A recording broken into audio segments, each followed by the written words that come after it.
Give it up ಅಂತಾರ ಮುಖ್ಯಮಂತ್ರಿ ಸಿದ್ದರಾಮಯ್ಯ. ದೇಶದಲ್ಲಿ ಗ್ಯಾಸ್ ಸಬ್ಸಿಡಿ ಕೊಡಲಾಗುತ್ತೆ. ನರೇಂದ್ರ ಮೋದಿ ಅವರು ಅಧಿಕಾರಕ್ಕೆ ಬಂದ ನಂತರ ಸ್ಥಿತಿವಂತರಲ್ಲಿ ಒಂದು ಮನವಿ ಮಾಡಿಕೊಂಡ್ರು. ಯಾರಿಗೆ ಸಬ್ಸಿಡಿ ಇಲ್ಲದ ಸಿಲಿಂಡರ್ ಅನ್ನು ಖರೀದಿಸುವ ಆರ್ಥಿಕ ಕ್ಷಮತೆ ಇದೆಯೋ ಅವರು ನನಗೆ ಸಬ್ಸಿಡಿ ಬೇಡ ಅಂತ ಗಿವ್ ಇಟ್ ಅಪ್ ಮಾಡಿ ಮನವಿ ಮಾಡಿಕೊಂಡ್ರು. ಅನೇಕರು ನಮಗೆ ಸಬ್ಸಿಡಿ ಬೇಡ ಅಂದರು. ಅದೇ ದುಡ್ಡಿನಲ್ಲಿ ಜನ ಕಲ್ಯಾಣ ಕಾರ್ಯಕ್ರಮಗಳನ್ನು ಮಾಡೋಣ ಅನ್ನುವುದು ನರೇಂದ್ರ ಮೋದಿ ಅವರ ಮನವಿಯಾಗಿತ್ತು. ಆ ಮಾದರಿಯಲ್ಲಿ ಯಾರು ಸ್ಥಿತಿವಂತರಿದ್ದೀರೋ ಅವರು ಸ್ವಯಂ ಪ್ರೇರಿತರಾಗಿ ಗ್ಯಾರಂಟಿ ಯೋಜನೆಗಳನ್ನು ಬಿಡಿ ಅನ್ನುವ ಮನವಿ ಮುಖ್ಯಮಂತ್ರಿಗಳಿಂದ ರಾಜ್ಯ ಸರ್ಕಾರದಿಂದ ಬರುತ್ತಾ ಒಂದು ಚರ್ಚೆ ಅಂತೂ ಆಗ್ತಾ ಇದೆ. ಇದೇ ವಿಷಯದ ಬಗ್ಗೆ ಇವತ್ತು ಮಾತಾಡ್ತೀವಿ. ನನ್ನ ಕೊಲ್ಲಿಗೆ ಪ್ರಶಾಂತ್ ನಾತು ಇದ್ದಾರೆ. ಪ್ರಶಾಂತ್, ಕಾರ್ಯಕ್ರಮಕ್ಕೆ ಸ್ವಾಗತ. ಹಿರಿಯ ಪತ್ರಕರ್ತರಾದ ರವೀಂದ್ರ ರೇಷ್ಮೆ ಅವರಿದ್ದಾರೆ. ಕಾರ್ಯಕ್ರಮಕ್ಕೆ ಸ್ವಾಗತ ರವೀಂದ್ರ ರೇಷ್ಮೆ ಅವರ. ತಮಗೂ ಕೂಡ JDSನಿಂದ ಅಶ್ವಿನ್ ಅವರು, HN ಚಂದ್ರಶೇಖರ್ ಅವರು BJPಯಿಂದ ನಮ್ಮನ್ನು ಜಾಯ್ನ್ ಆಗಿದ್ದಾರೆ. ಶತಭಿಷ ಶಿವಣ್ಣ ಕಾಂಗ್ರೆಸ್ ಮುಖಂಡರು ನಮ್ಮ ಜೊತೆಗಿದ್ದಾರೆ. ಶತಭಿಷ ಅವರೇ ನಮಸ್ಕಾರ. ನಮಸ್ತೆ ಸರ್. ನಮಸ್ತೆ. ಎಸ್ ಪ್ರಶಾಂತ್, ವಿಪಕ್ಷಗಳ ನಿಲುವು ಏನಾಗಿರುತ್ತೋ ಗೊತ್ತಿಲ್ಲ. ಅಕಸ್ಮಾತ್ ಗಿವ್ ಇಟ್ ಅಪ್ ಅನ್ನುವ ಮನವಿ ಏನಾದರೂ ರಾಜ್ಯ ಸರ್ಕಾರದಿಂದ ಬಂದರೆ ಅದಕ್ಕೆ ಜನ ಪಾಸಿಟಿವ್ ಆಗಿ ಸ್ಪಂದಿಸಬೇಕು, ಮಾಧ್ಯಮಗಳನ್ನು ಬೆಂಬಲಿಸಬೇಕು. ಅಟ್ಲೀಸ್ಟ್ ಅರ್ಹ ಫಲಾನುಭವಿಗಳಿಗೆ ಮಾತ್ರ ಗ್ಯಾರಂಟಿ ಹೋಗುವಂತೆ ಆದರೆ ಅಭಿವೃದ್ಧಿಗೆ ಒಂದಷ್ಟು ದುಡ್ಡಾಗುತ್ತೆ. ಇದು ನನ್ನ ನಿಲುವು. ಅದಿತ್ತು ನೋಡಿ, ಗ್ಯಾಸ್ ಸಬ್ಸಿಡಿಯ ಪ್ರಶ್ನೆ ಬೇರೆ ಇತ್ತು. ಯಾಕೆ? ಗ್ಯಾಸ್ ಸಬ್ಸಿಡಿಯಲ್ಲಿ ನಿಮಗೆ ಆ ಒಂದು ಸಬ್ಸಿಡಿ ರೇಟ್ನಲ್ಲಿ ದೊರಕಬೇಕು ಕೆಳಗಡೆ ಅಲ್ವಾ? ಸರ್ಕಾರ ತರ್ತಿದ್ದೇ ಸಬ್ಸಿಡಿ ರೇಟ್ನಲ್ಲಿ ಸಿಲಿಂಡರ್ಗಳನ್ನು ತರ್ತಾ ಇತ್ತು. ಹೌದು. ನೀವು ಅದನ್ನು ಗಿವ್ ಇಟ್ ಅಪ್ ಅಂತಕ್ಕಂಥದ್ದನ್ನು ಕೇಂದ್ರ ಸರ್ಕಾರ ತಂದು. ಇಲ್ಲಿ guarantee is not A constitutionally mandatory provision. ಹೌದಪ್ಪ, ನೀವು ಕಾನ್ಸ್ಟಿಟ್ಯೂಷನಲ್ಲಿ ನಾವು ಕೊಡಲೇಬೇಕು ಅಂತಿದೆ, ನೀವು ಗಿವ್ ಇಟ್ ಅಪ್ ಮಾಡಿ ಎಷ್ಟು ಗಿವ್ ಇಟ್ ಅಪ್ ಮಾಡಿ ಎಷ್ಟು ಉಳಿಸ್ತೀರಿ? 52,000 ಕೋಟಿ ಹೋಗ್ತಾ ಇದೆ ಈಗ ಒಂದು ವರ್ಷಕ್ಕೆ. ನೀವೊಂದು ಸರ್ಕಾರದಲ್ಲಿ ಕೂತಿದ್ದೀರಿ, 5 ವರ್ಷ ಲಾಂಗ್ ಟೈಮ್ ನಿಮ್ಮ ಬಳಿ ಇದೆ. ಸರಿ, ನೀವು ಫಸ್ಟ್ ಒಂದು ವರ್ಷ ಕೊಟ್ರಿ ಎಲ್ರಿಗೂ. ಅದಾದಮೇಲೆ ನೀವು ಸರ್ಕಾರ is a regulating authority also. ಹೌದು ಅಲ್ವಾ? ಎಲ್ಲ ಐ ಕಾರ್ಡ್ಗಳಿಂದ ಹಿಡಿದು ಎಲ್ಲವೂ ಪ್ರೊವೈಡ್ ಮಾಡ್ತಕ್ಕಂಥದ್ದು ಸರ್ಕಾರ. ಹಾಗಿರುವ ಸಂದರ್ಭದಲ್ಲಿ ನಿಮ್ಗೊಂದು 2 ವರ್ಷ ಟೈಮ್ ತೆಗೆದುಕೊಂಡು, ಬೇಡಪ್ಪ ಅಂದರೆ ನಾನು ಹೇಳೋದು 1 ವರ್ಷ ಟೈಮ್ನಲ್ಲಿ ಮಾಡಬೇಕು ಇವತ್ತಿನ ಕಾಲದಲ್ಲಿ. 2 ವರ್ಷ ಟೈಮ್ ತೆಗೆದುಕೊಂಡು ಯಾರು ಅರ್ಹರು ಯಾರು ಅನರ್ಹರು ಅಂತಕ್ಕಂಥದ್ದನ್ನು ಗುರುತಿಸ್ಲಿಕ್ಕೆ ಸಾಧ್ಯ ಆಗ್ತಾ ಇಲ್ವಾ? ನೀವು ಯಾಕೆ ಗುರುತಿಸ್ತಿಲ್ಲ? ಲೋಕಸಭಾ ಚುನಾವಣೆವರೆಗೆ ನಿಮ್ಗೆ ಓಟ್ ಬೇಕಿತ್ತು. ಆಗ ಯಾರು ಏನೇ ಹೇಳಿದರೂ ಕೂಡ ಸರ್ಕಾರಕ್ಕೆ ಏನು ಅನಿಸ್ತಾ ಇತ್ತು? ಈಗ ನಾನೇ ಇಲ್ಲಿ ಅನೇಕ ಬಾರಿ ನೋಡಿದ್ದೀನಿ. ನಾನು ಇಲ್ಲಿ ಕುತ್ಕೊಂಡು ಮಾತಾಡಿದ ತಕ್ಷಣ ಕಾಂಗ್ರೆಸ್ ವಕ್ತಾರ ಹೇಳ್ತಿದ್ದೆ, ಇಲ್ಲ ಬಡವರ ವಿರೋಧಿ ಅಂದ್ಬಿಡ. ಬಡವರ ವಿರೋಧಿಗೆ ಪ್ರಶ್ನೆ ಇಲ್ಲ. ಇದು ಎಷ್ಟು ಕಾಲದವರೆಗೆ ನಿಮಗೆ ನಡೆಸಲಿಕ್ಕೆ ಸಾಧ್ಯ ಆಗುತ್ತೆ ಅಂತಕ್ಕಂಥದ್ದು ಬಹಳ ಮುಖ್ಯ ಆಗುತ್ತೆ. 52,000 ಕೋಟಿಯಷ್ಟು ಹಣವನ್ನು ಆಮೇಲೆ ಅರ್ಹರು ಅನರ್ಹರು ಅಂತಕ್ಕಂಥದ್ದನ್ನು ಸರ್ಕಾರ ಗುರುತಿಸ್ಲಿಕ್ಕೆ ಸಾಧ್ಯ ಆಗಲಿಲ್ಲ ಅಂತಂದರೆ ಕಾಲಕ್ಕೆ ನೀವು ಗಿವ್ ಇಟ್ ಅಪ್ ಎಷ್ಟು ಉಳಿಸ್ತೀರಿ? ಗಿವ್ ಇಟ್ ಅಪ್ನಲ್ಲಿ ಈಗ ತೆಗೆದುಕೊಂಡವ್ರು ಯಾರಿದ್ದಾರಲ್ಲ, ತೆಗೆದುಕೊಂಡವ್ರು ಅವ್ರಿಗೆ ಗೊತ್ತಿಲ್ವಾ ನಮ್ಮ ಹತ್ರ ಕೋಟ್ಯಾಂತರ ದುಡ್ಡಿದೆ, ಸರ್ಕಾರ ಕೊಡ್ತಿದೆ, ಬಿಡು ತಗೋಣ ಅಂತ ಜನ ಇಲ್ವಾ? ಹೌದು. ಗಿವ್ ಇಟ್ ಅಪ್ ಮನಸ್ಥಿತಿಯವರಾಗಿದ್ದರೆ ಅದನ್ನ ತಗೋತಾ ಇದ್ದರು ಯಾಕೆ? ನನಗನ್ಸುತ್ತೆ ಅಜಿತ್, ಹೈ ಟೈಮ್ ಇದೊಂದು ರೀತಿಯಾಗಿರ್ತಕ್ಕಂಥ ಪ್ರತಿಯೊಂದು ಸರ್ಕಾರವು, ಪ್ರತಿಯೊಂದು ಚುನಾವಣೆಯಲ್ಲಿ ಪ್ರತಿಯೊಂದು ರಾಜಕೀಯ ಪಕ್ಷವು ಗ್ಯಾರಂಟಿಗಳ ಮೇಲೆ ಅವಲಂಬನೆ ಆಗ್ತಾ ಇರತಕ್ಕಂಥ ಸಂದರ್ಭದಲ್ಲಿ ದಿಸ್ ಇಸ್ ಹೈ ಟೈಮ್. ನೀವು ಉಳ್ಳವರು ಇಲ್ಲದವರು ಆ ಬೈಫರ್ಕೇಟನ್ನು ಸರಿಯಾಗಿ ಮಾಡದೆ ಹೋದರೆ, ಅದು ಸುಮ್ಮನೆ ನಾಮಕಾವಾಸ್ತೆ ಮಾಡಿದರೆ, ನಾನು ಪೊಲಿಟಿಕಲಿನೂ ನೋಡ್ತಾ ಇದ್ದೀನಿ. ಅಂದರೆ ನೀವು ಕಾರ್ಪೊರೇಷನ್ ಎಲೆಕ್ಷನ್ಸ್ ಬರುತ್ತೆ, ನಾನು ನಿಮ್ಗೊಂದು 10 ಕೇಸ್ಗಳನ್ನು ತೋರಿಸ್ಬಲ್ಲೆ. ಕೋಟ್ಯಾಂತರ ಮಾಡಿ ಎಬ್ಸಿರ್ತಾರೆ. ಫ್ರೀ ಕರೆಂಟ್ ಇರುತ್ತೆ. ಫ್ರೀ ಕರೆಂಟ್ ಅಲ್ಲ, ಆದಾಯ ಮಿತಿ ಒಳಗಡೆ ಅವ್ರ ಸರ್ಟಿಫಿಕೇಟ್ ತೊಗೊಂಬರ್ತಾರೆ. This is high time Ajit. ನಾನು ಹೇಳೋದು, ಇಷ್ಟು ದಿನ ಏನು ನಡೀತು ಎಲ್ಲ ಸರ್ಕಾರಗಳ ಕಾಲದಲ್ಲಿ. ಶೋಭಾ ಕರಂದ್ಲಾಜೆ ಅವರು ಹೇಳಿದಿಲ್ವಾ, BPL ಕಾರ್ಡ್ಗಳು ಯಾವ ಪ್ರಮಾಣದಲ್ಲಿ ನಮ್ಮಲ್ಲಿ ನಕಲಿ ಇವೆ ಅಂತ. BJP ಸರ್ಕಾರನೂ ಏನೂ ಮಾಡಲಿಲ್ಲ. ಆದರೆ ನನಗೊಂದೊಂದ್ಸಲ ಅನಿಸುತ್ತೆ, ನೀವು ಸರ್ಕಾರದಲ್ಲಿ ಬರ್ತೀರಲ್ಲ, ಮಾಡ್ತೀರೇನು? ಸುವರ್ಣ ನ್ಯೂಸ್ಗೊಂದು ಇಂಟರ್ವ್ಯೂ ಕೊಡೋದು, ಒಂದು ಬೈಟ್ ಕೊಡೋದು. ನೀವು ನನಗಂದರೆ ಮೊನ್ನೆ ಪ್ರಶ್ನೆ ಬಿತ್ತು KH ಮುನಿಯಪ್ಪನವರು, ಏನು ಮಾಡ್ತಿದ್ರಿ? ನಿಮಗೊಂದು ಸಚಿವರಾಗಿ ಎಷ್ಟು ಹಣ ಹೋಗ್ತಿದೆ, ಯಾವ ತಿಂಗಳು ಹೋಗಿದೆ, you don't know anything. Lakshmi Hebbalkar ಅವರು ಅವ್ರಿಗೂ ಗೊತ್ತಿಲ್ಲ 2 ತಿಂಗಳು ಹಣ ಹೋಗಿದ್ದೇನೆ ಹೋಗಿಲ್ವಾ, ಅಧಿಕಾರಿಗಳು ಸುಳ್ಳು ಹೇಳಿದ್ರು ತಪ್ಪು. What you are doing? 10 ರೂಪಾಯಿ 20 ರೂಪಾಯಿನ ಅದು ಎಷ್ಟು ಸಾವಿರ ಕೋಟಿ ರೂಪಾಯಿಯನ್ನು ನೀವು ಜನರಿಗೆ ಕೊಡ್ತಾ ಇರ್ತಕ್ಕಂಥ ಸಂದರ್ಭದಲ್ಲಿ ಅದು ಹೋಯ್ತೋ ಅದು ಹೋಗಿಲ್ವೋ ಅದರ ಡ್ಯೂ ಡಿಲಿಜೆನ್ಸ್ ಇಲ್ಲ. ಈಗ ಇಲ್ಲ ನಾವು ಗಿವ್ ಇಟ್ ಅಪ್ ಏನು ಮಾಡ್ತೀರಿ? ಗಿವ್ ಇಟ್ ಅಪ್ ಅಭಿಯಾನ ಮಾಡಿ ನಾನು ಹೇಳ್ತೀನಿ ಕೇಳಿ, 1,000 ಕೋಟಿ ಉಳಿತು ಅಂತ ತಿಳ್ಕೊಳ್ಳೋಣ. 1,000 ಕೋಟಿ ಸರ್ಕಾರಕ್ಕೆ ಈಗಿರುವ ಪರಿಸ್ಥಿತಿಯಲ್ಲಿ ರಾಕ್ಷಸನ ಒಟ್ಟಿಗೆ ಅರಕಾಸಿನ ಮಜ್ಜಿಗೆ ಅಂತಾರಲ್ಲ ಹಂಗೆ ಸರ್ಕಾರಕ್ಕೆ ಅದು ಸಾಕಾಗ್ಬಿಡುತ್ತೆ 1,000 ಕೋಟಿ. ನೀವು ಅಟ್ಲೀಸ್ಟ್ ನನ್ನ ಅಂದಾಜಿನ ಪ್ರಕಾರ ಅಟ್ಲೀಸ್ಟ್ 25% ಜನರಿಗೆ ನೀವು ಅವ್ರಿಗೆ ಇಲ್ಲ ಅಂತ ಅವ್ರಿಗೆ ನೀವು ಇಲ್ಲ ಅನ್ನೋದನ್ನು ಮಾಡಿದರೆ ಮಾತ್ರ ಗ್ಯಾರಂಟಿಗಳು ಇನ್ನೂ ಸುಲಲಿತವಾಗಿ ಸರಾಗವಾಗಿ ಆ್ಯಕ್ಚುಲಿ ನಿಮ್ಮ ಎಕನಾಮಿಗೆ ಇಟ್ ವಿಲ್ ಹೆಲ್ಪ್. ನೀವೀಗೇನು ಹೇಳ್ತಿದ್ರಲ್ಲ ಎಕನಾಮಿಕ್ ಸೈಕಲ್ ಅದು ಆ್ಯಕ್ಚುಲಿ ಹೆಲ್ಪ್ ಆಗಬೇಕಾದ್ರೆ ಈಗ ಅನ್ನಭಾಗ್ಯ ಇದೆ ಅಜಿತ್, ಅನ್ನಭಾಗ್ಯ ಇದೆ. ಅನ್ನಭಾಗ್ಯ ಈ ರೇಷನ್ ಕಾರ್ಡ್ ನೀವು ಎಷ್ಟೋ ಹಂತಗಳಲ್ಲಿ ಸ್ವಲ್ಪ ಶ್ರೀಮಂತರನ್ನ ರೇಷನ್ ಕಾರ್ಡ್ದಿಂದ ತೆಗಿಲಾಯ್ತಲ್ವಾ. ಅನ್ನಭಾಗ್ಯ ಆ್ಯಕ್ಚುಲಿ ಬಡವರಿಗೆ ದೊರೆತರೆ ನಥಿಂಗ್ ಲೈಕ್ ದ್ಯಾಟ್. ಸರ್ಕಾರ ಮಾಡಬೇಕಾಗಿರ್ತಕ್ಕಂಥ ಕೆಲಸ ಇದು. ನನ್ನ ಮನೆಯಲ್ಲಿ ಕೆಲಸ ಮಾಡ್ತಕ್ಕಂಥ ನಾನು ಅವತ್ತು ಹೇಳಿದೆ ಭಾಗ್ಯಮ್ಮ ನಮ್ಮ ಮನೇಲಿ ಕೆಲಸ ಅವಳು ಮಲ್ಲೇಶ್ವರಂದಿಂದ ಎಲ್ಲೋ ದೂರ ಹೋಗ್ತಾಳೆ ರೀ ಕೆಲಸಕ್ಕೆ, ಅವಳು ಬಸ್ ಫ್ರೀ ಕೊಟ್ಟರೆ ನಥಿಂಗ್ ಲೈಕ್ ದ್ಯಾಟ್. ಬಟ್ ನೀವು ಏನು ಮಾಡ್ತಿದ್ದೀರಿ? ಎಲ್ಲ ತೆರಿಗೆದಾರನ ಹಣವನ್ನು ತೆಗೆದುಕೊಂಡು ಹೋಗಿ ನಿಮ್ಮ ಪೊಲಿಟಿಕಲ್ ಮೀನ್ಸನ್ನು, ನಾನು ಬರೀ ಕಾಂಗ್ರೆಸ್ಗೆ ಹೇಳ್ತಾ ಇಲ್ಲ, ಇದು ದೇವೇಂದ್ರ ಫಡ್ನವೀಸ್ ಕೂಡ ಮಹಾರಾಷ್ಟ್ರದಲ್ಲಿ ಸಮಸ್ಯೆ ಎದುರಿಸ್ತಾ ಇದ್ದಾರೆ. ಬಟ್ ದೇವೇಂದ್ರ ಫಡ್ನವೀಸ್ ತುಂಬ ಬೇಗ ಈಗ ಎಲ್ಲ ಚುನಾವಣೆಗಳನ್ನು ಮುಗಿಸ್ಬಿಟ್ರಲ್ವಾ, ಈಗ ಒಂದೊಂದಾಗಿ ಹಿಡಿತಾ ಇದ್ದಾರೆ. ಇವ್ರನ್ನ ಕೊಡಲ್ಲ, ಅವ್ರಿಗೆ ಕೊಡಲ್ಲ, ಇವ್ರಿಗೆ ಕೊಡಲ್ಲ ಅಂತ. ಇಲ್ಲಿ ಚುನಾವಣೆಗಳಿವೆ, BBMP ಚುನಾವಣೆ ಇದೆ, ಸ್ಥಳೀಯ ಸಂಸ್ಥೆ ಜಿಲ್ಲಾ ಪಂಚಾಯತ್ ತಾಲೂಕ್ ಪಂಚಾಯತ್ ಚುನಾವಣೆಗಳಿವೆ. ಅದಾದ ತಕ್ಷಣ ನಿಮಗೆ ವಿಧಾನಸಭಾ ಚುನಾವಣೆ ಬಂದೇ ಬಿಡ್ತು, ಅದಾದ ತಕ್ಷಣ ಲೋಕಸಭಾ ಚುನಾವಣೆ ಬಂತು. ಹೆಂಗೆ ತೆಗಿತೀರಿ ನೀವು? ಗಿವ್ ಇಟ್ ಅಪ್ ಇಸ್ ನನಗೆ ಅನಿಸುತ್ತೆ ಇದೆ ಗಿವ್ ಇಟ್ ಅಪ್ ಒಂದು ಸಾಂಕೇತಿಕವಾಗಿರ್ತಕ್ಕಂಥ ಅಭಿಯಾನ, ಅದಕ್ಕೇನು ಭಾಳ ಮಹತ್ವ ಕೊಡಬೇಕಾಗಿಲ್ಲ. ಸರ್ಕಾರಕ್ಕೆ ನಿಜಕ್ಕೂ ಮನಸ್ಥಿತಿ ಇದ್ದಲ್ಲಿ ಯಾರು ಬಡತನ ರೇಖೆಗಿಂತ ಆ್ಯಕ್ಚುಲಿ ಮೇಲಿದಾರಲ್ವಾ, ನೀವು ಸರ್ವೇಕ್ಷಣೆ ಮಾಡ್ತಿದ್ದೀರಲ್ರಿ, ಈಗ ಆರ್ಥಿಕ ಸಾಮಾಜಿಕ ಶೈಕ್ಷಣಿಕ ಸಮೀಕ್ಷೆ ನೀವೇನು ಹೇಳ್ತಿದ್ರಿ? ನಮ್ಮ ಹತ್ರ ಮೈಟ್ ಇದೆ, 100% ನಾವು ಸರ್ವೇಕ್ಷಣೆ ಸರಿ ಮಾಡ್ತೀವಿ. ಆ ಸರ್ವೇಕ್ಷಣೆ ಜೊತೆ ಇದನ್ನು ಮಾಡಿಸಿ, ಇದನ್ನು ಒಂದು ಅಭಿಯಾನ ಅಂತ ತೆಗೆದುಕೊಳ್ಳಿ.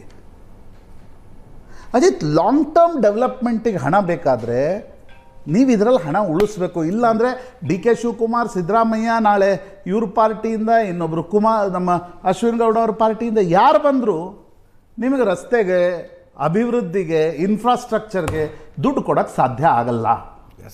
ಇದು ವಾಸ್ತವ. ನನಗನ್ಸುತ್ತೆ ಇದು ಸುಮ್ಮನೆ ನಾವು ಗಿವ್ ಇಟ್ ಅಪ್ ಅಭಿಯಾನ ಮಾಡ್ತೀವಿ, ಅದೊಂದು ಹೇಳಿಕೆ ಕೊಟ್ಬಿಟ್ರು, ನಾವು ಅದನ್ನು ಬಾರಿ ಕೂತ್ಕೊಂಡು ಗಿವ್ ಇಟ್ ಅಪ್ ಎಷ್ಟು ಹೋಗುತ್ತೆ ಅಂದಾಜು ಹೇಳಿದ್ರ ಸರ್ಕಾರದವ್ರು ಎಷ್ಟು ಹೋಗುತ್ತೆ ಅಂತ?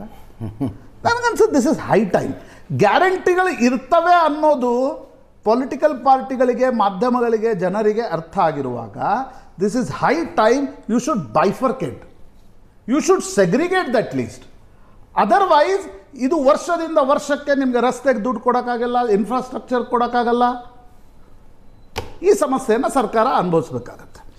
ರವೀಂದ್ರೇಶ್ವರಿ ನೋಡಿ, ಗ್ಯಾರಂಟಿ ಯೋಜನೆಗಳು ಅಂತ 2023 ಚುನಾವಣಾ ಪ್ರಣಾಳಿಕೆಯಲ್ಲಿ ಕಾಂಗ್ರೆಸ್ ಘೋಷಣೆ ಮಾಡಿದಾಗ ಪ್ರತಿಪಕ್ಷವಾಗಿದ್ದು ಭಾರತೀಯ ಜನತಾ ಪಕ್ಷಕ್ಕೆ ಒಂದು ತಾತ್ವಿಕವಾಗಿ ಏನೇನು ಹೇಳೋಕ್ಕಾಗಲಿಲ್ಲ. ತಾತ್ವಿಕವಾಗಿ, ಸೈದ್ಧಾಂತಿಕವಾಗೂ ಇದು ಒಳ್ಳೇದಾ ಕೆಟ್ಟದಾ ಅಂತಂದ್ಬಿಟ್ಟು ನೀವು ಯಾವಾಗಲೂ ಲೆವೆಲ್ ಪ್ಲೇಯಿಂಗ್ ಫೀಲ್ಡ್ ಅಂತ ಮಾತಾಡ್ತಾ ಇರ್ತೀರಿ.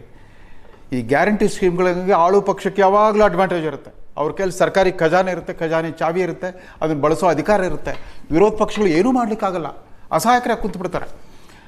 ಆಮೇಲೆ ಈ ತತ್ವವನ್ನು, ಈ ಗ್ಯಾರಂಟಿ ಅನ್ನೋ ತತ್ವವನ್ನು ಫಸ್ಟು ರಾಹುಲ್ ಗಾಂಧಿಯವರು 2019 ಚುನಾವಣೆಯಲ್ಲಿ, ಲೋಕಸಭಾ ಚುನಾವಣೆಯಲ್ಲಿ ನ್ಯಾಯ ನ್ಯಾಯ ನ್ಯಾಯ ನ್ಯಾಯ ಅಂತ ಮಾತಾಡ್ತಾ ಬಂದರು.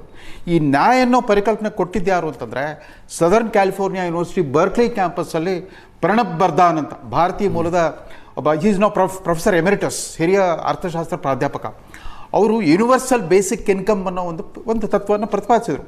ಸಾರ್ವತ್ರಿಕ ಕನಿಷ್ಠ ಆದಾಯ, ಕನಿಷ್ಠ ವರಮಾನ ಅಂತ ಪ್ರತಿಯೊಬ್ಬರಿಗೂ ಕೂಡ ಅವ್ರು ಏನು ಹೇಳ್ತಾರೆ ಅಂತಂದರೆ, ಕನಿಷ್ಠ ಆರ್ಥಿಕ ಭದ್ರತೆಗೋಸ್ಕರ ಇದೊಂದು ಮೂಲಭೂತ ಹಕ್ಕಾಗಬೇಕು, ವಿಶೇಷವಾಗಿ ಅಭಿವೃದ್ಧಿಶೀಲ ರಾಷ್ಟ್ರಗಳಲ್ಲಿ ಮತ್ತು ಬಡ ರಾಷ್ಟ್ರಗಳಲ್ಲಿ. ಅದರಿಂದ ಅವರೇನು ಪ್ರಿಸ್ಕ್ರೈಬ್ ಮಾಡಿಬಿಟ್ರು ಅಂತಂದರೆ 2011ರಲ್ಲಿ ಇದು ಫಸ್ಟ್ ಟೈಮ್ ಹೇಳಿದಾಗ ಇರ್ರೆಸ್ಪೆಕ್ಟಿವ್ ಆಫ್ ಇನ್ಕಮ್, ಆದಾಯ ವರಮಾನ ಏನೇ ಇರಲಿ ಎಲ್ಲರಿಗೂ 10,000 ರೂಪಾಯಿ ಕೊಟ್ಬಿಡೋಕೆ ವರ್ಷಕ್ಕೆ ಅಂತ ಹೇಳಿದರು.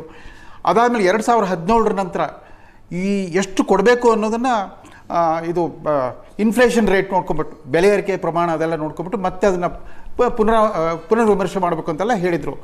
ಈ ಯೂನಿವರ್ಸಲ್ ಬೇಸಿಕ್ ಇನ್ಕಮನ್ನು ಕೋವಿಡ್ ನಂತರ ಇರಾನು, ಮಂಗೋಲಿಯಾ, ಅಲಾಸ್ಕಾದಲ್ಲಿ ಇಂಟ್ರೊಡ್ಯೂಸ್ ಮಾಡಿಬಿಟ್ರು. ಒಂದು 6 ತಿಂಗಳು ಮಾಡಿಬಿಟ್ಟು ನಿಲ್ಲಿಸ್ಬಿಟ್ರು. ಎಸ್ಪೆಷಲಿ ಈ ಗ್ಯಾರಂಟಿ ಯೋಜನೆಗಳಲ್ಲಿ. ಬಟ್ ಅವರು ಒಂದು ಕಂಡೀಷನ್ ಹಾಕಿದ್ರು, ಈ direct money transfer, direct benefit transfer ಇದೆಯಲ್ಲ, ಕ್ಯಾಶ್ ಟ್ರಾನ್ಸ್ಫರ್, ಇದನ್ನು ಯಾವಾಗ ಕೊಡಬೇಕು ಅಂತಂದರೆ ಉಳಿದ ಎಲ್ಲ ಅನುತ್ಪಾದಕ ಸಬ್ಸಿಡಿಗಳನ್ನು ನಿಲ್ಲಿಸಬೇಕು ಮತ್ತು ತೆರಿಗೆ ವಿನಾಯಿತಿಗಳನ್ನು ನಿಲ್ಲಿಸ್ಬಿಟ್ಟು ಇದನ್ನು ಕೊಡಬೇಕು ಅಂತ. ಇಲ್ಲಿ ಹಂಗಿಲ್ಲ, ನೀವು ಕ್ಯಾಶ್ ಟ್ರಾನ್ಸ್ಫರು ಮಾಡ್ತೀರಿ, ಸಾರಿಗೆ ನಿಗಮಕ್ಕೆ ಬರಬೇಕಾಗಿದ್ದು ವರಮಾನನೂ ಕಟ್ ಮಾಡ್ಕೊಳ್ತೀರಿ, ವಿದ್ಯುತ್ ನಿಗಮಕ್ಕೆ ಬರಬೇಕಾಗಿದ್ದು ವರಮಾನನೂ ಕಟ್ ಮಾಡ್ಕೊಳ್ತೀವಿ, ಬರಬೇಕಾದ ವರಮಾನ ಕಟ್ ಮಾಡ್ಕೊಬಿಟ್ಟು ಕ್ಯಾಶ್ ಟ್ರಾನ್ಸ್ಫರ್ ಮಾಡ್ತಾ ಹೋಗ್ತೀವಿ. ಆಮೇಲೆ ಗ್ಯಾರಂಟಿದು ಇನ್ನೊಂದು ಫಜೀತಿ ಏನು ಅಂತಂದರೆ, ಒಮ್ಮೆ ಕೊಡೋಕೆ ಶುರು ಮಾಡಿಬಿಟ್ರೆ ನಿಲ್ಸೋಕ್ಕಾಗಲ್ಲ. ಈ 2023ರಲ್ಲಿ 2,000 ಕೊಡ್ತೀವಿ ಬಂದಿದ್ರಿ, 2028ಕ್ಕೆ 5,000 ಅಂತ ಕೇಳ್ತಾರೆ. ಡಿಮಾಂಡ್ ಜಾಸ್ತಿ ಮಲ್ಟಿಪ್ಲೈ ಆಗ್ತಾ ಹೋಗುತ್ತೆ. ಮೊನ್ನೆ ಸುಪ್ರೀಂ ಕೋರ್ಟಿನ 3 ಸದಸ್ಯ ಪೀಠ ಮುಖ್ಯ ನ್ಯಾಯಮೂರ್ತಿಗಳು ಇದ್ದರು. ತಮಿಳುನಾಡಿನ ಮುಖ್ಯಮಂತ್ರಿಗಳಾಗಿ ಡಿಕ್ಲೇರ್ ಮಾಡಿಬಿಟ್ಟಿದ್ದಾರೆ, ನಾವು ಎಲ್ಲ ಇರ್ರೆಸ್ಪೆಕ್ಟ್ ಆಫ್ ಇನ್ಕಮ್ ನಾವು ಉಚಿತ ವಿದ್ಯುತ್ ಕೊಡ್ತೀವಿ ಅಂತ ಹೇಳಿದ್ದಕ್ಕೆ ಅವ್ರು ಕೇಳಿದರು. ಗೋಪಾಲ್ ಸುಬ್ರಹ್ಮಣ್ಯಂ ಅಂತ ತಮಿಳುನಾಡು ಸರ್ಕಾರದ ವಕೀಲರಿಗೆ ಕೇಳಿದರು, ಎಷ್ಟು ಹಣಕಾಸಿನ ಕೊರತೆ ಬೀಳುತ್ತೆ ಇದರಿಂದ, ಎಲ್ರಿಗೂ ಕೊಟ್ಬಿಟ್ರಿ ಅಂತಂದ್ರೆ 50,000 ಕೋಟಿ. ಅದು ಹೆಂಗೆ ಬರೆಸ್ತೀರಿ? ಹೆಂಗೂ ಬರೆಸ್ತೀರಿ? ನಮ್ಮ ಸರ್ಕಾರಕ್ಕೆ ಶಕ್ತಿ ಇದೆ ಏನ್ರಿ, ಆಕಾಶದಿಂದ ಬೀಳುತ್ತಾ? ಈ ಥರ ಕಾಲ್ಪನಿಕವಾದ ಉತ್ತರ ಕೊಡಬೇಡಿ. ಮತ್ತೆ ನೀವು ತೆರಿಗೆದಾರರ ಹಣವನ್ನು ನಿಮ್ಮ ರಾಜಕೀಯ ಲಾಭಕ್ಕಾಗಿ ಬಳಸ್ಕೊಡ್ತಾ ಹೋಗ್ತೀರಿ. ನೋಡಿ ಎಷ್ಟು ಸುಲಭವಾಗಿ ಬಡವರ ಬುದ್ಧಿ ಮನಸ್ಸುಗಳನ್ನು ಖರೀದಿ ಮಾಡೋಕ್ಕೆ ಶುರು ಮಾಡಿಬಿಟ್ರು. ಮೊದಲ ಓಟ್ ಖರೀದಿ ಮಾಡ್ತಾಯಿದ್ರು, ತಮ್ಮ ಖಾಸಗಿ ಹಣವನ್ನು ಚುನಾವಣಾ ಸಮಯದಲ್ಲಿ ಖರ್ಚು ಮಾಡಿಬಿಟ್ಟು ಓಟ್ ಖರೀದಿ ಮಾಡ್ತಾಯಿದ್ರು. ಅಧಿಕಾರಕ್ಕೆ ಬಂದ ಮೇಲೆ ಸರ್ಕಾರಿ ಖಜಾನೆಯಿಂದ ಈ ರೀತಿ ಮಾಡೋಕ್ಕೆ ಶುರು ಮಾಡಿಬಿಟ್ರೆ ಅದಕ್ಕೆ ಮಿತಿಯಲ್ಲಿದೆ. ಈಗ ಕೊಡೋಕ್ಕಾಗಲಿ. ಹಿಂದೆ ಈಗ ನೋಡಿ ಬರ್ಡನ್ ಆಗಿದೆ ಅಂತ ಅಟ್ಲೀಸ್ಟ್ ಅಷ್ಟರ ಮಟ್ಟಿಗೆ ಪ್ರಾಮಾಣಿಕತೆ ಇದೆ ನಮ್ಮ ಉಪಮುಖ್ಯಮಂತ್ರಿಯಲ್ಲಿ. ಇಲ್ಲಿ ಅವರು ಬರ್ದಾನ್ ಏನು ಹೇಳಿದರು ಅಂತಂದರೆ, ಯೂನಿವರ್ಸಲ್ಲಿ ಎಲ್ರಿಗೂ ಯಾಕೆ ಕೊಡಬೇಕು ಸಾರ್ವತ್ರಿಕವಾಗಿ ಅಂತಂದರೆ, ಈಗ ಟಾರ್ಗೆಟೆಡ್ ಬೆನಿಫಿಷಿಯರೀಸ್ ಇರ್ತಾರಲ್ಲ, ನಿಗದಿತ ಫಲಾನುಭವಿಗಳನ್ನು ಗುರುತಿಸೋದಕ್ಕೆ ಅಡ್ಮಿನಿಸ್ಟ್ರೇಟಿವ್ ವೆಚ್ಚ ಸಿಕ್ಕಾಪಟ್ಟೆ ಆಗುತ್ತೆ. ನಮ್ಮ ಕರಪ್ಟ್ ಆಫೀಸರ್ಸು ಮತ್ತು ಇನ್ಎಫಿಷಿಯೆಂಟ್ ಅಡ್ಮಿನಿಸ್ಟ್ರೇಷನ್ ಇರುವಾಗ ಈ ಫಲಾನುಭವಿಗಳನ್ನು ಗುರುತಿಸೋ ಪ್ರಕ್ರಿಯೆಗೆ ದುಡ್ಡು ಖರ್ಚಾಗೋಗ್ಬಿಡುತ್ತೆ. ಅದ್ರಿಗೆ ಎಲ್ಲರಿಗೂ 2,000 ಕೊಟ್ಬಿಡ್ರಿ, ಅದು ಈ ಥರ ಹೇಳಿದರು. ಬಟ್ ಈಗೇನಾಗ್ಬಿಟ್ಟಿದೆ, 1,23,00,000 ಯಜಮಾನತಿಯರು ಅಂತ ಇವರು ಅನೌನ್ಸ್ ಮಾಡಿದ್ದು. ಅವ್ರಿಗೆ ವರ್ಷಕ್ಕೆ 24,000 ಥರ ಕೊಡ್ತಾ ಹೋದರೆ ಎಷ್ಟು 100 ಕೋಟಿ ಖರ್ಚಾಗ್ತಾ ಇದೆ. ಸರಿಯಾದ ಫಿಗರ್ಸ್ ಹೇಳ್ತಾನೆ ಇಲ್ಲ. ಆಮೇಲೆ ಜಾಹೀರಾತುಗಳನ್ನ ಕೊಟ್ಬಿಟ್ರು, ನಾವು ಉಚಿತ ಬಸ್ ಪ್ರಯಾಣಕ್ಕೆ 500 ಕೋಟಿ ಉಚಿತ ಟಿಕೆಟ್ಗಳನ್ನ ಕೊಟ್ಟಿದ್ದೀವಿ. ಅದು ಉಚಿತ ಟಿಕೆಟ್ಗಳು ಅನ್ನೋದು ಪ್ರಶ್ನೆಯಲ್ಲಿ ಬರ್ತಲ್ಲ, ಮಾರಾಟ ಎಲ್ಲಿರುತ್ತೆ ನೀವು ಉಚಿತವಾಗಿ ಕೊಟ್ಟಾಗ? ಅದು ವಿಶ್ವ ದಾಖಲೆ ಅಂತ ಬೇರೆ ಜಾಹೀರಾತು ಕೊಟ್ಟರು. ಈ ಜಾಹೀರಾತುಗಳಿಂದ ಮಾಧ್ಯಮಗಳೇ ಲಾಭ ಆಯಿತು ಹೊತ್ತು ಸರ್ಕಾರದ ಖಜಾನೆ ಖಾಲಿ ಆಗ್ತಾ ಇದೆ. ಮೊನ್ನೆ ನೋಡಿ ಎಂಥ ದಾರುಣವಾದ ಸುದ್ದಿ ಕೇಳಿದ್ವಿ. 12 ಜಿಲ್ಲಾ ಆಸ್ಪತ್ರೆಗಳಲ್ಲಿ ಅಲ್ಟ್ರಾ ಸ್ಕ್ಯಾನಿಂಗ್ ಸಿಸ್ಟಮ್ ನಿಂತು ಹೋಗ್ಬಿಟ್ಟಿದೆ. ಯಾಕಂದ್ರೆ 146 ಕೋಟಿ ಬಾಕಿ ಉಳಿಸ್ಕೊಂಡಿದ್ದಾರಂತೆ. ಅದನ್ನು ಕೊಡೋಕ್ಕಾಗಲ್ಲ ಅಂದ್ಬಿಟ್ರು ಆರೋಗ್ಯ ಸಚಿವರು. ನೀವು ಮೊದಲೇ ಪಬ್ಲಿಕ್ ಪ್ರೈವೇಟ್ ಪಾರ್ಟ್ನರ್ಶಿಪ್ ಅದು ಮಾಡಿಬಿಟ್ಟಿದ್ರಿ. ಈ ಸ್ಕ್ಯಾನಿಂಗ್ MRI CT ಸ್ಕ್ಯಾನ್ ಎಲ್ಲ ಪ್ರೈವೇಟ್ ಕಂಪ್ನಿಲಿ ಕೊಟ್ಬಿಟ್ಟಿದ್ರಿ. ಒಂದು ಕಾಲದಲ್ಲಿ ಹಿಂದ್ ಲ್ಯಾಬ್ಸ್ ಅನ್ನೋ ಕಂಪ್ನಿ ಕೂಡ ಕೊಟ್ಬಿಟ್ರು. Victoria hospital, KC general hospital, ಅದು ಯಾರ್ದು ಅಂತ ದೊಡ್ಡ ವಿವಾದ ಇದ್ದಿತ್ತು ಆ ಕಾಲದಲ್ಲಿ. ಸೊ ಹಾಗಿರುವಾಗ ನೀವು ಇದ್ರ ಬಗ್ಗೆ ಪ್ರಾಮಾಣಿಕವಾಗಿ ಮಾತಾಡಲೇಬೇಕಾಗಿದೆ. ಪ್ರಧಾನಮಂತ್ರಿ ಭಾಳ ಚಾಣಾಕ್ಷ ಅವರು ಹೇಳಿ ಕೇಳಿ ಗುಜರಾತ್ ಬನಿಯಾ ಅವರು ಕೋವಿಡ್ ನಂತರ 24 ಲಕ್ಷ ಪ್ಯಾಕೇಜ್ ಅಂತ ಕೊಟ್ಟರು. ಬೇರೆ ಬೇರೆ ಹಂತದಲ್ಲಿ ಯಾವ ರೀತಿ ಕೊಟ್ಟರು, ಎಲ್ಲಿ ಉತ್ಪಾದನಾ ಚಟುವಟಿಕೆ ಮತ್ತು ಉದ್ಯೋಗ ನಿರ್ಮಾಣ ಇರುತ್ತೆ MSMEಗಳಿಗೆ ಟಾರ್ಗೆಟ್ ಮಾಡಿ ಕೊಟ್ಟರು. ಕಿಸಾನ್ ಸಮ್ಮಾನ್ ನಿಧಿನೂ ಅಷ್ಟೇ, ಕೃಷಿಯನ್ನು ಅವರು ಅದನ್ನೊಂದು ಉತ್ಪಾದನಾ ಚಟುವಟಿಕೆ, ಉದ್ಯೋಗ ನಿರ್ಮಾಣ ಚಟುವಟಿಕೆ ಅಂದ್ಬಿಟ್ಟು 2,000 3 ಕಂತಲ್ಲಿ ಕೊಡಕ್ಕೆ ಹೋದ್ರು. ಅದಕ್ಕೆ 4,000 ರಾಜ್ಯಗಳಲ್ಲಿ ಅವ್ರು ಮಾಡ್ತಾರೆ. ಮಹಾರಾಷ್ಟ್ರ, ಈಗ ಯಾರು ಕೂಡ ಅಲ್ಲ, ಕೊನೆಗೆ ಏನು ಮಾಡ್ತಾರೆ, ಸುಮ್ಮನೆ ಕೂತ್ಕೋಬೇಕಾ? ತಮ್ಮ ಕಾಂಪಿಟೇಟರ್ಸ್ ಎಲ್ಲರೂ BJP ಇತರ ಸರ್ಕಾರಗಳು ಹಿಂಗೆ ಕಾಂಪಿಟೇಟಿವ್ ಪಾಪ್ಯುಲಿಸಮ್ ಇಳಿದ ಕೈ ಹಾಕಿದಾಗ ನೀವು ಸುಮ್ಮನೆ ಕೂತ್ಕೊಂಡು ಮೂಕ ಪ್ರೇಕ್ಷಕರಾಗಿ ಕೂತ್ಕೊಳ್ಳೋಕ್ಕಾಗಲ್ಲ. ರೇವಡಿ ಕಲ್ಚರ್ ಅಂತ ಹೌದು ಅಂದ್ರೆ ಸರಿ. ಆಮೇಲೆ ಆದ್ರೂ ಇವ್ರು ನಿಲ್ಲಿಸಿದಾಗ ನೀವು ಚುನಾವಣೆ ಸೋತ್ಬಿಟ್ಟು ಸುಮ್ಮನೆ ಕೂತ್ಕೊಳ್ಳೋಕ್ಕಾಗುತ್ತಾ? ಪ್ರತಿಭಾಣ ಬಿಟ್ಟಾಗಲಿ ಗೊತ್ತಾಯ್ತು, ಎಲ್ರಿಗೂ ಚುಚ್ಚೋಕೆ ಶುರು ಆಗ್ಬಿಟ್ಟಿದೆ. ಮಹಾರಾಷ್ಟ್ರ ಸರ್ಕಾರಕ್ಕೂ ಗೊತ್ತಾಯ್ತು ಹರಣೆ. ಆಮೇಲೆ ಇವತ್ತು ಭಾಳ ಇಂಟ್ರೆಸ್ಟಿಂಗ್ ಸುದ್ದಿ, ರಾಜಸ್ಥಾನ್ ಸರ್ಕಾರ ದನಗಾಯಿಗಳಿಗೆ 70 ದನ ಕಾಯೋನಿಗೆ 10,000 ರೂಪಾಯಿ ಒಂದೇನಂದ್ರೆ ಸರ್ಕಾರದ ಖಜಾನೆಯ ದುಡ್ಡು ದಾನಿಗಳಿಂದ ಸಂಗ್ರಹಿಸಿ ಕೊಡ್ತೀವಿ ನಾವು, ಔದಾರ್ಯದಿಂದ ಕೊಡ್ತೀವಿ ಅಂತ ಅಂದ್ಬಿಟ್ಟು. ಇದರಿಂದ ಆಮೇಲೆ ಅವರು ಪ್ರಣಬ್ ಬರ್ದಾನ್ ಹೇಳಿದ್ದು, ಇದು ಬಡತನ ನಿವಾರಣೆ ಕಾರ್ಯಕ್ರಮ ಅಲ್ಲ, ಇದು ಮೂಲಭೂತ ಹಕ್ಕಾಗಬೇಕು, ಕನಿಷ್ಠ ಆರ್ಥಿಕ ಭದ್ರತೆ ಮೂಲಭೂತ ಹಕ್ಕು ಅಂತ ಪರಿಗಣಿಸ್ಬೇಕು ಅಂತ. ತಾತ್ವಿಕವಾಗಿ ಯಾರು ಚರ್ಚೆ ಮಾಡೋಕ್ಕೆ ಇವ್ರು ತಯಾರೇ ಇಲ್ಲ. ಯಾಕಂತಂದ್ರೆ ಗ್ಯಾರಂಟಿ ವಿರೋಧಿಸ್ಬಿಟ್ರೆ ನಾವು ಬಡವರು ವಿರೋಧಿ ಅನ್ಕೊಬಿಡ್ತಾರೆ. ಈ ದೇಶದ ಬಡ ಜನ ಸ್ವಾತಂತ್ರ್ಯ ಬಂದಾಗಿಂದ ನಿರೀಕ್ಷೆ ಮಾಡಿದ್ದು 4 ಗ್ಯಾರಂಟಿಗಳನ್ನು: ಗುಣಮಟ್ಟದ ಶಿಕ್ಷಣ, ಗುಣಮಟ್ಟದ ಉದ್ಯೋಗ, ಗುಣಮಟ್ಟದ ವಸತಿ ಮತ್ತು ಗುಣಮಟ್ಟದ ಆರೋಗ್ಯ ಸೇವೆ. ಇವು 4 ಕೊಟ್ಟರೆ ಉಳಿದಂಗೆ ತಮ್ಮ ಬದುಕು ತಾವು ನಡೆಸ್ಕೊಂಡು ಹೋಗ್ತಾ ಇದ್ರು. ಎಂಪವರ್ಮೆಂಟ್, ಸಬಲೀಕರಣ. ಆ ಗುಣಮಟ್ಟದ ಶಿಕ್ಷಣ ಇದ್ದರೂ ಗುಣಮಟ್ಟದ ಉದ್ಯೋಗ ಸಿಗಲ್ಲ, ಗುಣಮಟ್ಟದ ಉದ್ಯೋಗ ಸಿಗಿದ್ರೆ ಸಾಕಷ್ಟು ಹೊಟ್ಟೆಪಾಟಿನ ಆಗೋಷ್ಟು ನಿಮಗೆ ವೇತನ ಸಿಗಲ್ಲ, ವರಮಾನ ಬರಲ್ಲ. ಇದರಿಂದ ಬಡತನ ಮಲ್ಟಿಪ್ಲೈ ಆಗ್ತಾ ಹೋಗ್ತಾ ಇದೆ. ಆ್ಯಂಡ್ ಕರ್ನಾಟಕದ ವೈರುಧ್ಯ ಏನಂತಂದರೆ, ಇಷ್ಟು ಬಡವರನ್ನು ಉದ್ಧಾರ ಮಾಡಿದ ಈ ಸರ್ಕಾರದಲ್ಲಿ ಈ ಕರ್ನಾಟಕದ ಶಾಸಕರು ಇಡೀ ದೇಶದಲ್ಲಿ ಅತ್ಯಂತ ಶ್ರೀಮಂತ ಶಾಸಕರು ಕರ್ನಾಟಕದಲ್ಲಿದ್ದಾರೆ. ಒಬ್ಬೊಬ್ಬ ಶಾಸಕರ ಸರಾಸರಿ ಅವರೇ ತುಂಬ ಬರ್ಡನ್ ಆಗಿದೆಯಾ? ಎಷ್ಟು ಬರ್ಡನ್ ಆಗಿದೆ? ಗಿವ್ ಇಟ್ ಅಪ್ ಯಾರಿಗೆ ಸಾಧ್ಯನೋ ಬಿಟ್ಬಿಡಿ ಅಂತ ಮನವಿ ಮಾಡಿಕೊಳ್ಳುವಷ್ಟ?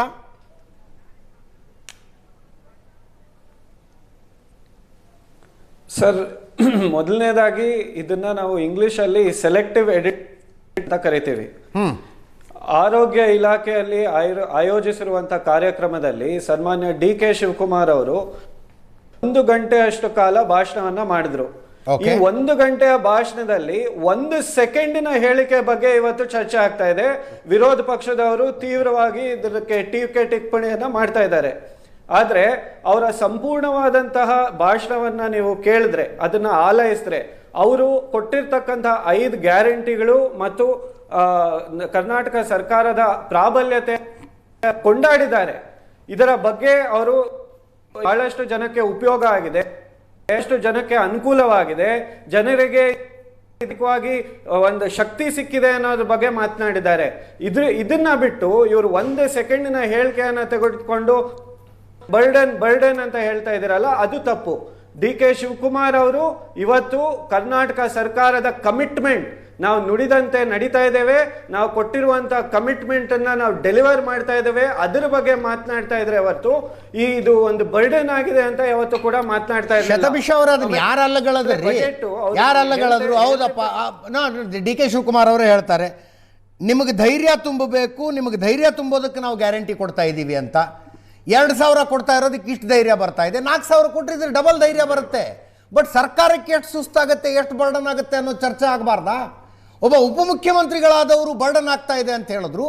ಇವರೇನು ಮೊದಲನೇವರ ಇದನ್ನ ಹೇಳ್ತಾ ಇರೋರು? ಎಷ್ಟು ಜನ ಶಾಸಕರ ಉದಾಹರಣೆಗಳನ್ನು ಕೊಡಲಿ? ಗ್ಯಾರಂಟಿಗಳನ್ನು ಕೊಡ್ತಾ ಇರೋ ಕಾರಣಕ್ಕೆ ನಮ್ಮ ಕ್ಷೇತ್ರಕ್ಕೆ ಅಭಿವೃದ್ಧಿಗೆ ದುಡ್ಡು ಸಿಗ್ತಾ ಇಲ್ಲ, ರೋಡ್ ಮಾಡ್ಸೋಕ್ಕಾಗ್ತಾ ಇಲ್ಲ, ಚರಂಡಿ ಮಾಡ್ಸೋಕ್ಕಾಗ್ತಾ ಇಲ್ಲ, ಜನರ ಮಧ್ಯದಲ್ಲಿ ತಲೆ ಎತ್ಕೊಂಡು ಓಡಾಡೋದು ಕಷ್ಟ ಆಗಿದೆ ನಮಗೆ ಅಂತ ಹೇಳಿದ ಕಾಂಗ್ರೆಸ್ ಶಾಸಕರ ಪಟ್ಟಿ ಕೊಡ್ಲಾ ನಾನು ನಿಮಗೆ? ಸರ್, ನಾನು ಇಲ್ಲಿ ಕರ್ನಾಟಕ ಕಾಂಗ್ರೆಸ್ ಪಕ್ಷದ ಅಧಿಕೃತ ವಕ್ತಾರನಾಗಿ ಬಂದಿದ್ದೇನೆ. ಹಲವಾರು ಜನದ ಹೇಳಿಕೆಯನ್ನ ಸಮರ್ಥನೆ ಮಾಡ್ಕೊಳಕ್ಕಂತೂ ಬಂದಿಲ್ಲ. ಇವತ್ತು ನಮ್ಮ KPCC ಅಧ್ಯಕ್ಷರು ಕೊಟ್ಟಿರುವಂತ ಹೇಳಿಕೆ ಏನು? ಕರ್ನಾಟಕ ರಾಜ್ಯದ ಬಜೆಟ್ ಪ್ರತಿ ವಾರ್ಷಿಕವಾಗಿ ಸುಮಾರು 4 ಲಕ್ಷ ಕೋಟಿ ರೂಪಾಯಿ ಇದೆ. ಅದರಲ್ಲಿ 60,000 ಕೋಟಿ ರೂಪಾಯಿ ನಾವು ಇದು ಡೈರೆಕ್ಟ್ ಆಗಿ ಗ್ಯಾರಂಟಿಗಳಿಗೆ ಕೊಡ್ತಾ ಇದ್ರೆ, major chunk of the budget is being utilise for the welfare of the Karnataka people. ಇದ್ರ ಬಗ್ಗೆ ಅವ್ರು ಚರ್ಚೆಯನ್ನ ಮಾಡ್ತಾ ಇದ್ದಾರೆ. 3,40,000 ಕೋಟಿ ಅಭಿವೃದ್ಧಿ ಖರ್ಚು ಮಾಡ್ತಾ ಇದ್ದೀರಾ. 4 ಲಕ್ಷ ಕೋಟಿಯಲ್ಲಿ 60,000 ಕೋಟಿ ಇದಕ್ಕೆ ತೆಗೆದು 3,40,000 ಕೋಟಿ ಅಭಿವೃದ್ಧಿ ಖರ್ಚು ಮಾಡ್ತಾ ಇದ್ದೀರಾ. ಶತಬೀಶ್, ಹೊರೆ ಆಗುತ್ತಿದೆ ಅಂದ್ರೆ ಏನು? ಸೈಡ್ ಬೈ ಸೈಡ್ ಆಗ್ತಾ ಇದೆ, ಶತಬೀಶ್ ಆಗ್ತಾ ಇಲ್ಲ ಅಂತ ಶತಬೀಶ್ ಹೊರೆ ಆಗ್ತಿದೆ. ನಿಜವಾಗ್ಲೂ ಒಂದ್ ನಿಮಿಷ ನನಗೆ ಫಸ್ಟ್ ಆಫ್ ಆಲ್ ಇದು ರೆಸನೇಟ್ ಆಗ್ತಾ ಇದೆ. ನಾನು ಮಾತನಾಡಕ್ಕೆ ಅವಕಾಶ. ಇವಾಗ ನಮಗೆ ಆರ್ಥಿಕವಾಗಿ ಬಗ್ಗೆ ಮಾತನಾಡ್ತಾ ಇದ್ರೆ ಹೊರತು ಈ ಬರ್ಡನ್, ನಿಜವಾಗ್ಲೂ ಈ ಬರ್ಡನ್ ಹೊರೆ ಎಲ್ಲಿ ಕೇಂದ್ರ ಸರ್ಕಾರದಿಂದ ರಾಜ್ಯಕ್ಕೆ ಆಗ್ತಾ ಇರುವಂತ ಮಲ್ತಾಯಿ ಧೋರಣೆಯಿಂದ ಆಗ್ತಾ ಇದೆ. ನೀವು ಫಾರ್ ಇನ್ಸ್ಟೆನ್ಸ್ VBG ರಾಮ್ಜಿ ಮತ್ತೆ ಮನ್ರೇಗಾ ಅನ್ನ ತಗೊಳ್ಳಿ. ಇದನ್ನ ಮಹಾತ್ಮ ಗಾಂಧಿ ಅವರ ಹೆಸರು ತೆಗೆದ್ರು, ಅದು ಬೇರೆ ವಿಷಯ, ಅದ್ರ ಬಗ್ಗೆ ನಾನು ಚರ್ಚೆ ಮಾಡಲ್ಲ.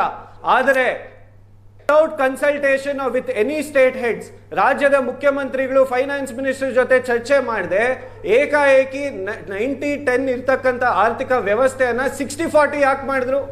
ಇದರಿಂದ ನಮಗೆ ಹೊರೆ ಆಗ್ತಾ ಇರೋದು. GST ದುಡ್ಡು ನಮಗೆ ಬರ್ತಾ ಇಲ್ಲ, ಪೆರಿಫೆರಲ್ ರಿಂಗ್ ರೋಡ್ ದುಡ್ಡು ಬರ್ತಾ ಇಲ್ಲ, ಅಪರ್ ಭದ್ರಾ ಡ್ಯಾಮ್ ಪ್ರಾಜೆಕ್ಟ್ ಬರ್ತಾ ಇಲ್ಲ, ಮೇಕೆದಾಟು ಬರ್ತಾ ಇಲ್ಲ. ಈ ಸಮಗ್ರವಾದಂತ ಎಕನಾಮಿಕ್ ಪರಿಸ್ಥಿತಿಯನ್ನ ಆಲೈಸಿ ಇದೆಲ್ಲ ಬರ್ಡನ್ ಅಲ್ಲೂ ಕೂಡ ನಾವು ಜನರ ಸಬಲೀಕರಣಕ್ಕೆ, ಮಹಿಳೆಯರ 60,000 ವೆಚ್ಚದ ನಾವು ಗ್ಯಾರಂಟಿಗಳನ್ನ ಕೊಡ್ತಾ ಇದೀವಲ್ಲ, ಆ ಕಮಿಟ್ಮೆಂಟ್ ಬಗ್ಗೆ ಇವತ್ತು ಅವ್ರು ಮಾತನಾಡ್ತಾ ಇದ್ರು. ಇವತ್ತು ಮಹಿಳೆಯರು, ಯುವಕರು ಕೊಂಡಾಡ್ತಾ ಇದ್ದಾರೆ ಸರ್ ನಮ್ಮ ಗ್ಯಾರಂಟಿಗಳನ್ನ. ಊರಲ್ಲಿ ಹೋಗಿ ಕೇಳಿ, ಈ ಗ್ಯಾರಂಟಿಗಳಿಂದ ಯಾರು ಬೆನಿಫಿಟ್ ತಗೊಳ್ತಾರೋ ಅವರಿಗೆ ಮಹತ್ವ ಗೊತ್ತು. ಇಲ್ಲಿ ಹಲವಾರು ಜನ ಬೇರೆ ಟೀಕೆ ಟಿಪ್ಪಣಿಗಳನ್ನ ಮಾಡಬಹುದು, ಆದ್ರೆ ಒಬ್ಬ ಮಹಿಳೆ ಇವತ್ತು ದಿನನಿತ್ಯ ಅವಳು ಕೆಲಸಕ್ಕೆ ಹೋಗ್ಬೇಕಾದ್ರೆ ಅಥವಾ ಕರ್ನಾಟಕ ರಾಜ್ಯದಲ್ಲಿ ಎಲ್ಲಾದ್ರೂ ಪ್ರವಾಸ ಮಾಡಬೇಕಾದ್ರೆ ಆರಾಮಾಗಿ ಉಚಿತವಾಗಿ ಪ್ರಯಾಣವನ್ನ ಮಾಡ್ತಾ ಇದ್ದಾರೆ. ಅವ್ರಿಗೆ ಗೊತ್ತು ಈ ಗ್ಯಾರಂಟಿಗಳ ಮಹತ್ವ. ಗೃಹಲಕ್ಷ್ಮಿ ಆರ್ಥಿಕ ಹೊರೆ ಅವ್ರ ಮೇಲೆ ಏನಿತ್ತು ಅದರಿಂದ ಒಂದೇ ನಿಮಿಷ ರಿಸೋನೇಟ್ ಆಗ್ಲಿ ಈಗ ಒಂದೇ ನಿಮಿಷ ಶತಬೀಶ್, ಪ್ರಶಾಂತ್ ಏನೋ ಕೇಳ್ತಿದ್ದಾರೆ. BJP ಮತ್ತು JDSನವ್ರು ಏನು ಟೀಕೆ ಮಾಡ್ತಾರೆ, ದಟ್ ಈಸ್ ಪೊಲಿಟಿಕಲ್ ಟೀಕೆಗಳು. ಅವರೇನು ನಿಮ್ಮ ಪರವಾಗಿ ಮಾತಾಡಬೇಕು ಅಂತ ನೀವು ಬಯಸಲ್ಲ, ನಾವು ಬಯಸಲ್ಲ, ಅವರು ಬಯಸಲ್ಲ, ಅವ್ರನ್ನ ಪಕ್ಕದಲ್ಲಿಡಿ. ಗ್ಯಾರಂಟಿಗಳ ಬಗ್ಗೆ ಇಂಡಿಪೆಂಡೆಂಟಾಗಿ ವಿಶ್ಲೇಷಣೆ ಮಾಡ್ತಕ್ಕಂಥ ಪೊಲಿಟಿಕಲ್ಲು, ಎಕನಾಮಿಕಲ್ಲು ಎಕ್ಸ್ಪರ್ಟ್ಸ್ ಈ ರಾಜ್ಯದಲ್ಲಿದ್ದಾರೆ. ಎಲ್ಲರೂ ಹೇಳ್ತಾ ಇರೋದೇನು, ಬರೀ ಅದು ಕರ್ನಾಟಕಕ್ಕೆ ಸೀಮಿತವಾಗಿ ಯಾರೂ ಹೇಳ್ತಾ ಇಲ್ಲ. ಉಳಿದ ರಾಜ್ಯಗಳಲ್ಲೂ ಕೂಡ ಇಡೀ ದೇಶದಲ್ಲಿ ಏನೊಂದು ಗ್ಯಾರಂಟಿಯ ಪರ್ವ ಶುರು ಮಾಡಿದಿರಿ ಎಲ್ಲ ರಾಜಕೀಯ ಪಕ್ಷಗಳು. ಯಾಕಂದರೆ ಗೆಲುವಿಗೆ ಗ್ಯಾರಂಟಿ ಬೇಕು ಅಂತ ನೀವು ಡಿಸೈಡ್ ಮಾಡಿದಿರಿ. ಹಾಗಿರುವ ಸಂದರ್ಭದಲ್ಲಿ ಎಲ್ಲರೂ ಹೇಳ್ತಿರೋದೇನು, ದಿಸ್ ಈಸ್ ಹೈ ಟೈಮ್ ನೀವು ಬೈಫರ್ಕೇಷನನ್ನು ಮಾಡಿ, ಯಾರ ಬಳಿ ದುಡ್ಡಿದೆ, ಕೊಳ್ಳುವ ಸಾಮರ್ಥ್ಯ ಇದೆ, ಅವನಿಗೆ ಹೋಗಿ ಹಣವನ್ನು ಕೊಡಬೇಡಿ ಅನ್ನೋದಷ್ಟೇ ಆರ್ಗ್ಯುಮೆಂಟು. ನೀವು ಪ್ರತಿ ಬಾರಿ ಒಂದು ಫ್ಲಾಟ್ ಆರ್ಗ್ಯುಮೆಂಟ್ ಅಂತ ತಂದುಬಿಡ್ತೀರಿ ಸತೀಶ್. ನೀವು ತರ್ತೀರಿ, ಮಹಾರಾಷ್ಟ್ರದಲ್ಲಿ ನಾನು ನೋಡ್ತಾ ಇದ್ದೆ, ಅವರು BJP ವಕ್ತಾರರು ಅದೇ ಫ್ಲಾಟ್ ಆರ್ಗ್ಯುಮೆಂಟ್ ತರ್ತಾರೆ. ಏನು ಆರ್ಗ್ಯುಮೆಂಟ್ ತರ್ತಾರೆ?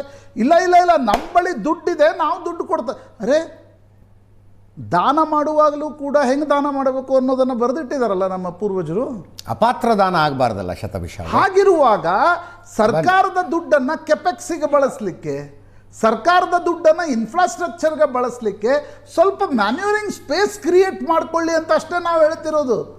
ನಾವು ಇಲ್ಲ ನಿಮ್ಮ ಬಳಿ ದುಡ್ಡಿಲ್ಲ, ನೀವು ವಿ ಅಂಡರ್ಸ್ಟ್ಯಾಂಡ್, ನೀವು ಒಂದು ಪೊಲಿಟಿಕಲ್ ಕಮಿಟ್ಮೆಂಟನ್ನು ರಾಜ್ಯದ ಜನತೆಗೆ ಕೊಟ್ಟಿದ್ದೀರಿ, ಆ ಕಮಿಟ್ಮೆಂಟನ್ನು ಅಲಗಾಡಿಸ್ಬೇಕಾ ಬೇಡವಾ ಅನ್ನೋದ್ರ ಬಗ್ಗೆ ನಿಮಗೆ ದ್ವಂದ್ವ ಇದೆ. ಸುಸ್ತಾಗಬೇಡಿ ಅಂತ ಸಲಹೆ ಕೊಡ್ತಾ ಇದ್ದೀವಿ, ಬರ್ಡನ್ ಮಾಡ್ಕೋಬೇಡಿ ಅಂತ ಸಲಹೆ ಕೊಡ್ತಾ ಇದ್ದೀವಿ.